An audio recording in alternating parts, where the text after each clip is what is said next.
دعا کرتے ہوئے. یہ بدعتی طریقہ ہے. ہاں یہ بدعتی طریقہ ہے. ٹھیک ہے. تو بہرحال اہدنا الصراط المستقیم سے یہ سب معلوم ہوا. سیدھا راستہ جو ہے، سیدھا راستے سے مراد کیا ہے؟ ہمیں سیدھے راستے پر چلا. کیا مطلب؟ سیدھا راستہ اسلام کا راستہ، دین توحید، رسول صلی اللہ علیہ وسلم کا راستہ ہے نا، قرآن اور حدیث کا راستہ، خلفائے راشدین کا راستہ، سلف صالحین کا راستہ، یہ مراد ہے. ٹھیک ہے. ہمیں اس پر چلا. اسی طریقے سے یہاں آپ غور کریں گے ایک بات کہ یہاں پہ کہا کہ ہمیں سیدھا راستہ دکھا، ہمیں سیدھے راستے پر چلا. الصراط المستقیم، یہ نہیں کہا کہ سیدھے راستوں پر چلا. غور کیجیے گا، سیدھے راستے پر چلا، یہ نہیں کہا سیدھے راستوں پر چلا. مطلب اس سے کیا سمجھ میں آیا کہ ہدایت کا راستہ، حق کا راستہ ایک ہے. سارے راستے صحیح ہیں، یہ لاجک اسلام کی نہیں ہے. اسلام کیا کہتا ہے؟ ایک ہی راستہ صحیح. اللہ تک پہنچنا ہے، جنت تک جانا ہے، تو اس کے لیے ایک ہی راستہ ہے، اسلام کا راستہ.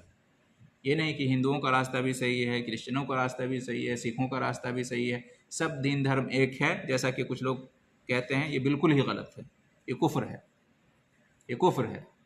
صرف اسلام کا راستہ ہے جو جنت تک لے جائے گا، صرف رسول کا راستہ ہے جو جنت تک لے جائے گا. باقی جتنے بھی راستے ہیں، دین دھرم ہیں، وہ سب غلط ہیں اور باطل ہیں. ٹھیک ہے. اسی طرح سے بہت سارے مسلمانوں نے بھی الگ الگ راستے بنا لیے ہیں، الگ الگ طریقے بنا لیے ہیں. ٹھیک ہے. الگ الگ طریقے آپ دیکھیں گے، قادری ہے تو چشتی ہے تو کیا ہے، صابری ہے تو سہروردی ہے تو نقش بندی ہے. یہ سب راستے کس نے بنائے؟ کہاں سے بنائے؟ یہ سب نئے نئے راستے ہیں. یہ سب نبی صلی اللہ علیہ وسلم کے زمانے میں یہ سب راستے نہیں تھے، صحابہ کرام کے زمانے میں یہ سب راستے نہیں تھے. بزرگوں کے نام پر لوگوں نے راستے اپنے سے بنا لیے، خود سے بنا لیے. یہ سب بدعتی راستے ہیں. توحید کا راستہ ایک ہے، سنت کا راستہ ایک ہے، اس پر چلیں. ان راستوں سے آپ آزاد ہو جائیں، ان راستوں پر نہ چلیں. سیدھا راستہ ایک ہے، کتاب و سنت کا راستہ، قرآن و حدیث کا راستہ، صحابہ کرام کا راستہ. بعد میں جو لوگ آئے ہیں ان کے نام پر لوگوں نے اپنا مسلک، اپنے راستے بنا لیے. یہ سب غلط ہے. ادھر جانے کی ہمیں کوئی ضرورت نہیں ہے. اللہ کی کتاب قرآن مجید ہمارے لیے کافی ہے، نبی صلی اللہ علیہ وسلم کی سنت حدیث ہمارے لیے کافی ہے، خلفائے راشدین اور صحابہ کرام کا راستہ اور منہج ہمارے لیے کافی ہے، اور کہیں جانے کی ضرورت نہیں ہے. سیدھا راستہ ایک ہے. باقی جتنے بھی راستے ہیں سب شیطان کے راستے ہیں، سب غلط راستے ہیں. جی بہت ساری. نبی صلی اللہ علیہ وسلم نے ایک بار جو ہے خط کھینچا، لائن کھینچی سیدھا، اور پھر اس کے دائیں بائیں بہت سارے لائن کھینچے اور کہا کہ یہ سیدھا راستہ ایک ہے، سیدھا راستہ اللہ تک، جنت تک. باقی جتنے بھی ادھر ادھر لائن کھینچے یہ سب شیطان کے راستے ہیں، گمراہی کے راستے ہیں. ہر ایک راستے پہ شیطان بیٹھا ہوا ہے اور اس طرف بلا رہا ہے. اس لیے قرآن میں اللہ نے فرمایا وَأَنَّ هَذَا صِرَاطِي مُسْتَقِيمًا فَاتَّبِعُوهُ وَلَا تَتَّبِعُوا السُّبُلَ فَتَفَرَّقَ بِكُمْ عَنْ سَبِيلِهِ. یہ میرا سیدھا راستہ ہے، اسی پر چلو، اور دوسرے راستوں کی پیروی مت کرو، وہ تمہیں بھٹکا دیں گے. قرآن میں اللہ نے فرمایا ہے. سیدھا راستہ ایک ہے، ہمیشہ یاد رکھیں. عقیدے کا معاملہ ہو، عبادت کا معاملہ ہو، نماز روزے حج کا معاملہ، کسی بھی چیز کا آپ دیکھیں کہ قرآن میں اللہ نے کیا فرمایا، حدیث میں اللہ کے رسول نے کیا فرمایا، خلفائے راشدین صحابہ کرام کا کیا عمل تھا. یہ ہمارے لیے بس کافی ہے. یہ نہیں دیکھنا کہ ہمارے مولانا نے یہ کہا، ہمارے عالم نے یہ کہا، ہمارے پیر صاحب نے یہ کہا، فلاں ولی اور بزرگ نے یہ کہا، ہمارے باپ دادا ایسا کرتے آ رہے تھے. نہیں. اسی سے تو ہم علم سیکھتے ہیں، جو ہمارے مولوی حضرات بتاتے ہیں ایسا کرو ایسا تو ہم وہی سیکھ کے چلتے نا. کہ ابھی ہم بھی بہت سارے باتوں میں سے کنفیوز ہیں، تو آپ بول کہ اگر ہم میرے سوال کا آپ جواب، میں سمجھ گیا آپ کا سوال. قادیانی کو آپ کیا سمجھتے ہیں؟ حق پہ ہے یا باطل پہ؟ آج تک ہم نے کہیں دیکھا نہیں ہے کہ نہیں، حق پہ ہے یا باطل پہ؟ باطل پہ ہے. باطل پہ. کوئی قادیانی پبلک میں سے آئے کہے کہ ہم کیا کریں، ہمارے قادیانی، ایک منٹ پوری بات سنیے، ہمارے قادیانی عالم جو کہتے ہیں ہم کرتے ہیں، آپ اس کو کیا جواب دیجیے گا؟ ایک منٹ.